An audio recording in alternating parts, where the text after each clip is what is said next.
Bienvenue sur la chaîne podcast de Pilot.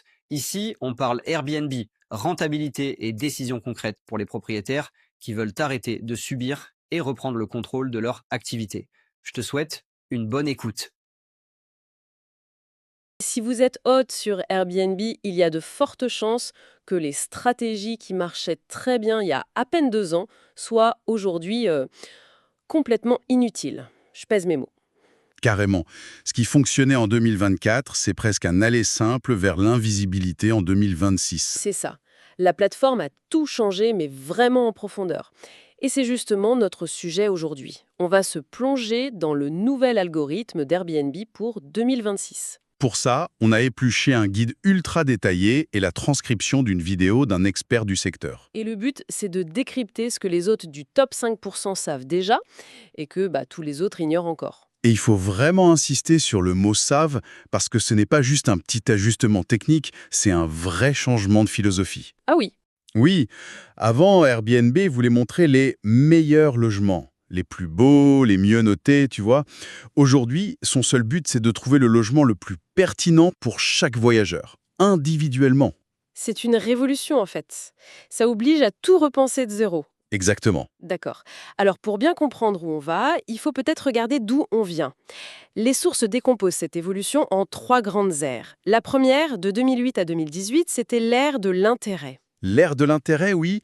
L'algorithme était presque basique. Il ne mesurait que les clics et les vues. C'était l'âge d'or du clic facile, quoi. Une belle photo de couverture et c'était gagné. En gros, oui. Une photo spectaculaire, même si le reste du logement était moyen, ça pouvait cartonner.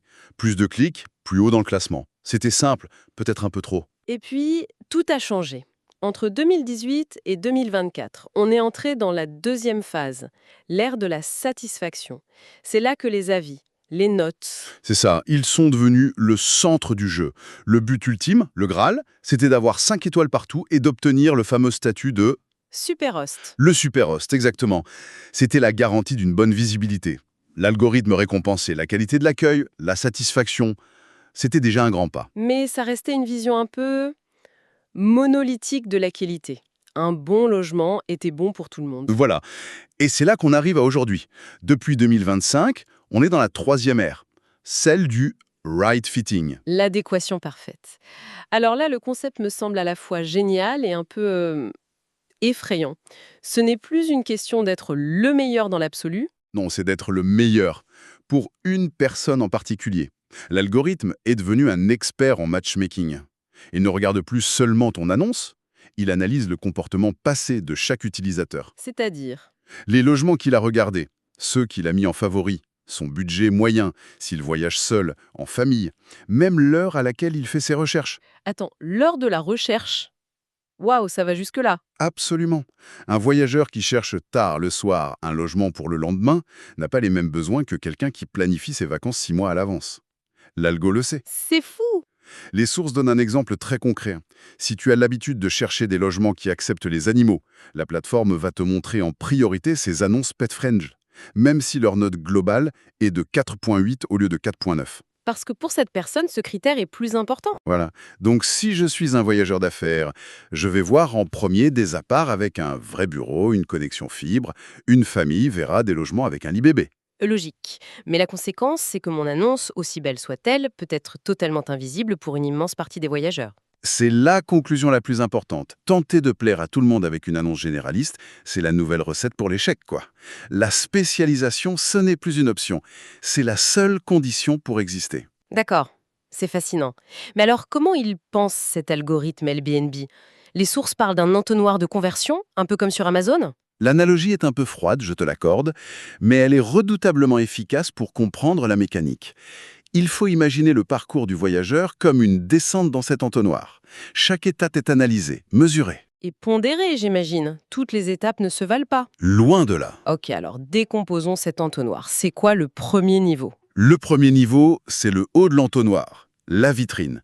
On y trouve la photo principale, le titre, le prix affiché, les badges comme Guest Favorites. C'est ce qui doit provoquer le premier clic. Et ça pèse combien? Attention, premier choc, tout ça, ça ne représente que 20% du poids total dans le classement. Seulement 20%? C'est dingue, parce que c'est là que 99% des hôtes mettent toute leur énergie. Précisément. c'est le premier piège. Ensuite, on descend au milieu de l'entonnoir, l'étape de l'engagement. L'engagement. L'algorithme mesure si le voyageur a cliqué sur la galerie photo, le temps qu'il passe sur l'annonce, s'il envoie un message, s'il l'ajoute à sa wishlist. Cette partie, elle pèse pour 30%. D'accord, donc l'engagement est plus important que la première impression. Ça se tient. Et le reste, les 50% qui manquent. On arrive au fond de l'entonnoir. Le plus important est de loin. C'est le moment de vérité. La réservation, bien sûr, mais surtout le séjour lui-même. Est-ce que ça s'est bien passé? Quel avis le voyageur a laissé? Et, point crucial, est-ce qu'il y a eu des problèmes signalés au service client? Et cette partie? L'expérience réelle. Elle représente 50% du classement. 50%? C'est là qu'on touche au point le plus contre-intuitif du guide. La plupart des autres s'épuisent à optimiser la vitrine, les 20% du haut. Alors que le moteur du classement, le vrai poids lourd, c'est ce qui se passe après le paiement. C'est l'erreur fondamentale. Ils polissent la carrosserie sans se soucier du moteur. Du coup, la stratégie gagnante, c'est De construire du bas vers le haut. La priorité absolue, avant même les photos pro, ça doit être l'obsession de l'expérience client. Il faut que cette base de 50% soit en béton armé. Un séjour parfait génère un super avis qui améliore l'engagement, qui améliore le taux de clic. Tout part de la base, tu vois. c'est limpide. Alors, allons dans le concret. Si on devait lister les facteurs de classement pour 2026, par quoi on commencerait? Les sources en identifient 8. Le premier, le plus lourd, c'est le badge Guest Favorite. Il pèse à lui seul environ 25% du classement. Un quart. C'est le nouveau Graal, en fait. Complètement, il a éclipsé le statut de super host en termes d'impact. Et pour l'obtenir, les critères sont drastiques. Note moyenne au-dessus de 4,9, au moins 5 avis sur les 2 dernières années, et surtout, 0 problème signalé et des scores excellents dans les sous-catégories. Ok, 25%, c'est colossal. Juste derrière, il y a les avis récents et leur contenu pour 20%. Et là, il y a une nouveauté qui change tout.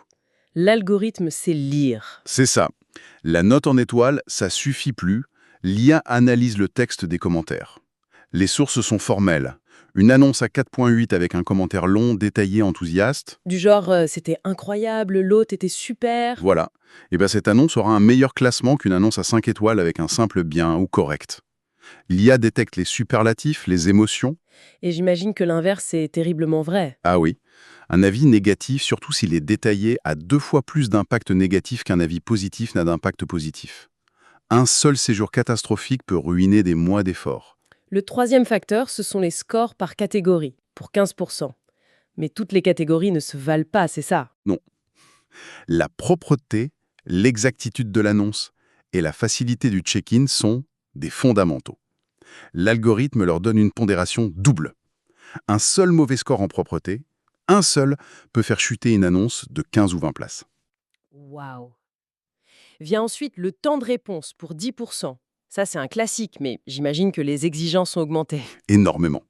L'objectif, c'est plus 24 heures. C'est moins d'1 heure. Les meilleurs répondent en moins de 15 minutes. Au-delà d'1 heure, on commence déjà à être pénalisé. Le cinquième, c'est le taux de conversion, 10% aussi. C'est le ratio vue-réservation. C'est ça. Si ton annonce attire beaucoup de clics mais que personne ne réserve, l'algorithme se dit qu'il y a un problème. Le prix, les disponibilités. Et il arrête de la montrer. On en arrive au sixième facteur, et là, je suis tombée de ma chaise en lisant ça. La photo principale et les 5 premières ne pèsent que 8%. C'est incroyablement bas. Mais tous les gourous d'Airbnb nous répètent depuis des années que les photos, c'est le plus important. C'est un excellent exemple de la nouvelle philosophie. Les photos sont cruciales, oui, mais pour le haut de l'entonnoir, pour déclencher le clic. Leur rôle s'arrête là. Si de superbes photos mènent à un logement décevant, l'avis négatif, qui pèse bien plus lourd, annulera tout. D'accord, je vois la nuance. C'est une pièce du puzzle, pas le puzzle entier. Septième facteur, l'activation de la réservation instantanée. L'instant book pour 7%. C'est presque un prérequis aujourd'hui. Ne pas l'avoir, c'est se priver d'un boost de visibilité de 15 à 25%. Et enfin, le dernier, avec le plus petit poids, 5%, l'adéquation du prix par rapport au marché. Donc ce n'est pas le plus important d'être le moins cher? Non, il ne s'agit pas d'être le moins cher, mais d'être juste. Si tu es systématiquement 30% plus cher que tes concurrents directs, ta visibilité va chuter. La stratégie, c'est d'être un peu en dessous du marché sur quelques dates clés pour générer des réservations rapides. L'algorithme adore ça. C'est fou de voir à quel point les priorités ont changé. Ça me fait penser à... toutes ces bonnes pratiques qu'on nous martèle depuis des années, j'imagine qu'il y en a un paquet qui sont complètement dépassés. C'est une excellente idée, on devrait en déconstruire quelques-unes. Allons-y. Le premier mythe, le boost pour les nouvelles annonces. Terminé. Avant, c'était vrai, une nouvelle annonce avait une super visibilité pendant un mois. Maintenant, l'algorithme attend de la performance dès le premier jour. La pression est maximale d'entrée de jeu. Autre mythe, se reposer sur ses lauriers. Avoir 300 avis 5 étoiles accumulés sur 5 ans, ça protège plus. Plus du tout. Seuls les avis des 30 à 90 derniers jours ont un poids réel. C'est la fraîcheur qui compte. Un historique parfait ne sauvera pas une annonce qui reçoit 3 mauvais avis d'affilée. Et la liste d'équipements à rallonge. Cocher toutes les cases, du fer à repasser au presse-agrumes. C'est même devenu contre-productif. Il ne faut pas voir tous les équipements, mais les bons équipements pour sa cible. Si tu vises les familles, le lit bébé est 1000 fois plus important que la machine à expresso dernier cri. Et le statut super host alors? Quatrième mythe. Il n'est pas inutile, c'est un gage de sérieux, mais il a perdu son trône. Le badge Guest Favorite a 2 fois plus d'impact. Un Guest Favorite non super host sera mieux classé qu'un super host non Guest Favorite. Dernier mythe, les photos professionnelles génériques. Ces photos ultra lumineuses, très épurées, mais sans âme. Ça ne fonctionne plus. Les utilisateurs recherchent de l'authenticité, du caractère. Une photo qui a une âme, de la couleur, performera mieux qu'une photo parfaite mais froide. Les sources suggèrent même les photos saisonnières. Mettre un sapin de Noël en novembre. Ah ouais. Exactement. Ça montre que l'annonce est vivante, gérée activement. Ça aide à se projeter. D'accord. Et au-delà de ces mythes, les sources parlent de nouveautés majeures en 2026. Oui, et qui change vraiment la donne. La première, c'est le système de classement public. Airbnb affiche maintenant si ton annonce est dans le top 1%, top 5% ou top 10% de son marché. C'est un argument marketing surpuissant. Waouh, ça c'est un vrai différenciant. Mais t'as parlé d'une carotte et d'un bâton. Oui, et le bâton est terrible. Le système affiche aussi publiquement si une annonce est dans le bottom 10%, les 10% les moins performantes. Aïe. C'est une condamnation publique, un marqueur rouge vif qui dit « fuyez ». La pression pour ne pas y tomber est immense. C'est une pression de dingue. Autre nouveauté, l'importance des clients récurrents. Très malin de la part d'Airbnb. Si un voyageur réserve une deuxième fois chez toi via la plateforme, ton annonce reçoit un boost très significatif. C'est pour décourager les réservations en direct. Ils récompensent ceux qui restent dans leur écosystème. Malin. Et pour finir, la transparence des prix. Fini les frais cachés. L'algorithme favorise les annonces qui affichent le plus total dès le départ. La clarté et l'honnêteté sont récompensées par une meilleure visibilité. Bon, si on devait synthétiser tout ça, quelles seraient les 3 règles d'or à retenir pour 2026? La première est la plus importante. L'expérience réelle du séjour, ce qui se passe entre le check-in et le check-out, pèse 50% de ton classement. C'est le cœur du réacteur. La deuxième règle, les avis récents et surtout leur contenu textuel sont plus importants que l'historique de notes. Un seul mot peut avoir plus de poids qu'une étoile. Et la troisième règle, arrêtez d'essayer de plaire à tout le monde. L'annonce doit correspondre aux bons voyageurs, pas à tous les voyageurs. La spécialisation, c'est la clé. C'est une synthèse parfaite. Ça dessine un paysage complètement nouveau. Mais où est-ce que ça nous mène tout ça? Quelle est la prochaine étape? C'est la question qui est fascinante. Si la tendance de fond, c'est l'hyper-personnalisation, que l'algorithme cherche l'adéquation parfaite, la prochaine étape, ce sera peut-être de voir des annonces qui ne ciblent plus une catégorie, comme les familles, mais presque un profil psychologique. C'est-à-dire? Ben, imagine une annonce optimisée non pas pour les couples, mais pour les couples introvertis qui cherchent le calme. Ou une autre pour les jeunes extravertis qui veulent être au cœur de l'action. On pourrait voir des annonces pour créatifs en quête d'inspiration. Ou pour minimalistes en quête de sérénité. Le futur de l'hébergement pourrait être bien plus spécialisé et nuancé qu'on l'imagine. La question ne sera plus « où voulez-vous aller ?», mais « qui êtes-vous » Si ce sujet t'a été utile, tu peux retrouver l'analyse complète et les retours terrain dans le School de Pilot. Le lien est en description. À très vite.